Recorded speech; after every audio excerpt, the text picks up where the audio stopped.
Welcome back everyone to the ultimate guide to Blender 3D rigging and animation, and this is where we left it off. Alright, so now let's come back and I'll put that back to frame 1. And then what we're going to do first of all is we need to actually bring in a couple of bones for our arrows. So 3 bones on this one. So what I'll do is I'll grab both of these. I'm going to press Ctrl A, all transforms, right click, set origin to geometry. Very important that you actually do that. Shift S then, cursor to selected, and let's bring in our first bone. So Shift A will bring in a armature. I'm going to put the armature back there. Again, this is going to be our root bone. And then what we'll do is we'll bring in now another couple of bones. Now, the other thing is, as you can see with these arrows, they're not really lined up right. So I might as well line them up as well. There's no reason why I shouldn't. So what I'm going to do is just grab this one in edit mode, pressing L and just put it back there. It doesn't need to be exact in line with that one. All right, so now let's bring in another bone. So I'm going to click on my bone. I want to press tab to go into edit mode. I want to press Shift A, bring in another bone. And then what I'm going to do is I'm going to rotate it round. So L, R, Y, 90, spin it round. And then what I'll do is I'll come and grab this edge going around here. So I'm going to be in face select, Alt Shift click to grab it going all the way around, Shift S, cursor to selected. And yeah, I've grabbed that one as well. Didn't mean to do that. So Alt Shift click, there we go. Shift S, cursor to selected, and that's going to put exactly in the center. Then what I'm going to do is I'm going to move this bone now. So I'm going to come back to my bone, grab this bone with L, make sure you've grabbed it all, Shift S, selection to cursor, keep offset, and then that's going to put it right in the center there. And then what I'm going to do, make it a little bit smaller like so. I'm going to move it along like so, and there we go. All right, so now let's bring in another bone. So all I'm going to do is I'm going to press Shift D. I'm going to move that over anywhere. It doesn't really matter because we're going to do exactly the same thing here. So I'm going to come to this arrow here, Alt Shift click, going all the way around, Shift S, cursor to selected, tab, back to my bones now. Grab this bone, Shift S, selection to cursor, keep offset. And now you'll see they're exactly the right place that where I need them. All right, so now we just need to weight them up and name them. So first of all, I'm going to come to this bone. I'm going to press F2 and we're going to call this root bone. And then I'm going to come to this bone and we'll call it right arrow, something like that. So F2 and right arrow. Like so, and then let's come to this bone and we'll just call it left arrow. So F2, left arrow. And one thing I did forget on the other one is just to put bone on the end, which is also really important. So F2, right arrow, bone, like so. All right, let's get these weighted. So I'll grab my, I think it's this way around. I always get it the wrong way around, but we'll try this. So grab our arrows, grab our bones, Control P, and yes, it is. So with empty groups. Now, again, what we want to do is we want to come in now, and we want to put these 2 bones to our root bone. So I'm going to grab these 2, grab my root bone, press Control P, keep offset, and there we go. Now we can come in and actually weight these up. So what I'm going to do is I'm going to come into my actual arrow now. And what I want to do is basically I want to make sure, first of all, that the root bone doesn't have any weight. So I'm going to grab everything. I'm just going to remove them all. Just get into the habit of doing that. Although it doesn't seem like it's actually doing anything, it's just in case that the root bone has any weights attached to it for whatever reason. So it's just a simple procedure. And if you get into the habit of doing it, you shouldn't actually have any problems. Now what we'll do is we know that this is the right bone. So I'm going to come now and grab this arrow like so. I'm going to come to my right bone. I'm going to click assign on 100. And then what I'm going to do is I'm going to come to the left arrow. So grab the left arrow, grab this one, and then click assign like so. Now let's give it a quick test. So I'm going to press tab. I'm going to come up to my, where is it? Grab my bones first, actually. Come up then, pose mode. And then I'm going to grab this bone, and all it should move is that arrow, like so. And that's perfectly what we need. All right, so now let's come to frame 1, as you can see here. And what I want to do is put these right back. So I'm going to move these right back into place, like so. Maybe even a little bit further.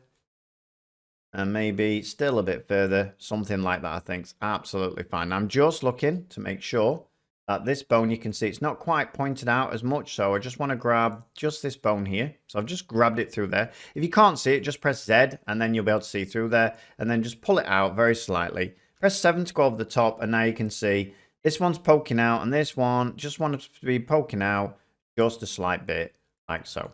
All right, perfect. Now what I want to do is I want to come I'm going to actually press Z so you can actually see what we're doing here. So wireframe, I'm going to come to this bone. So you can see at the moment now, they're both actually got their location in there because we've got auto keyframe on. So let's go to frame 40, like so. And I want this arrow to have traveled all the way to here. Now, the other thing is, I don't want my arrow to travel straight away out the block. So I do want it to sit there. So let's put it on frame 20 actually. And we'll have it sat in that actual block there. And then what I'm going to do is I'm just going to press I and location. And the reason is because I've not moved it anywhere. Basically, it's actually just sat in there. Now, the other thing is that it's really important because we know in this that we're going to have to make the arrows really, really tiny and then bring them back. So it's also important, before we forget, to actually press I, location, rotation, scale on this one, because we know that we're going to be dealing with some scale in further down the line. I'm also then going to come back to frame 1, and I'm going to grab this other bone here. So this one here, I'm going to press I, location, rotation, scale. And then what I'm going to do is I'm going to come up to frame 20. In fact, no, we'll come to frame 30. And then what we're going to do is press I, location, rotation, scale. And the reason I've done that is I want these arrows to be split up. I don't want them coming out at the same time. Now, if we come back to this one now, and we say, let's go another 20 frames. So let's say we go from frame 20 to frame 40. And then what we're going to do is we're going to move it over to this wall. Now for this, I'm just going to go back into solid mode. And I'm going to see my arrow striking the wall right there, as you can see. So actually going a little bit into that wall. And now what I want to do is I just want to test and see how fast this actually is. So if I bring this back, press the space bar, that looks to me, although it's not realistic, this is quite a stylized scene. Plus when we're animating, we actually want to see something. So at the moment, that might be moving about the right speed. So just make sure that you're happy with the speed it's coming out at. Now you can also see it starts off slow and then it speeds up and then it slows down. That is not something we want. So what we want to do is we want to grab both of these now. So grab both of these.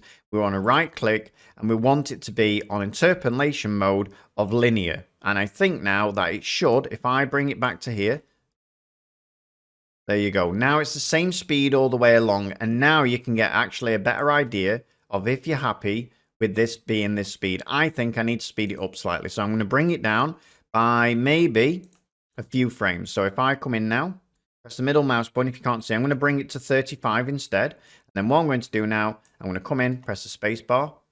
And there we go. I think I'm actually happy with that speed now. All right, so now what we're going to do is we're going to come to the next one. So we're going to grab this one here.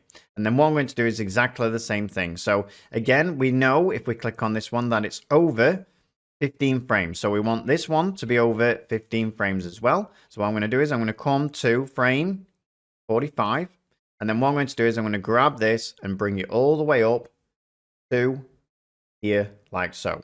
Now, I also know that if I come in now and then right click, interpolation mode linear, and now I should be able to come in, press the space bar like so. And there you can see they both fire out. Now, there is a problem in the fact that with the auto keying, it's not going to, it probably is only going to key in the location. So we just have to be a little bit careful there. In other words, what I mean is because we're going to be altering the scale, we really need to make sure that we're actually keying in location, rotation, and scale. So what I'm going to do is I'm going to grab the last frame on here. I'm going to press I, location, rotation, scale. I'm going to grab this one then, I, location, rotation, scale. Now you might be asking me, well, why are we altering the scale? But you're going to find that out in a little bit as we actually move along. Now, finally on this lesson, let's have these drop down to the floor. So what I want to do is I want to have this one first of all. It hits the wall, and then I want it to stay there a little bit. So maybe 5 frames or something like that. So I'm going to press I, location, rotation, scale. I'm going to click on this one then. I'm going to make sure this one stays here for 5 frames again. So I'm going to click I, location, rotation, scale. I'm actually just going to zoom in, make sure that that's 5 frames there. Make sure that this one is also 5 frames there.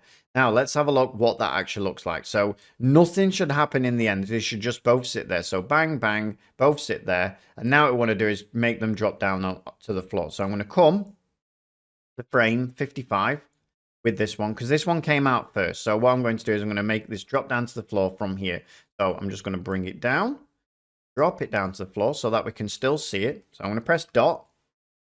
I want it to be on the floor like so. Then all I'm going to press is I, location, rotation, scale. Now I'm going to come to this one, and then what I'm going to do is I'm going to have this one come to frame 60, let's say. Then this one also drop down to the floor. And again, you can press the little dot button to zoom in. Just make sure it's actually sat on the floor, like so. And then you're just going to press I, location, rotation, scale. Now, let's actually check what that looks like. So if I come all the way back now, press the space bar, bang, bang, then drop down. Exactly what we're looking for. You can see one drop down before the other one. That is exactly what I want. All right, so on the next one, what we're going to do is we're going to actually get these to go back to where we started from. All right, everyone, so I hope you enjoyed that, and I'll see you on the next one. Thanks a lot. Bye-bye.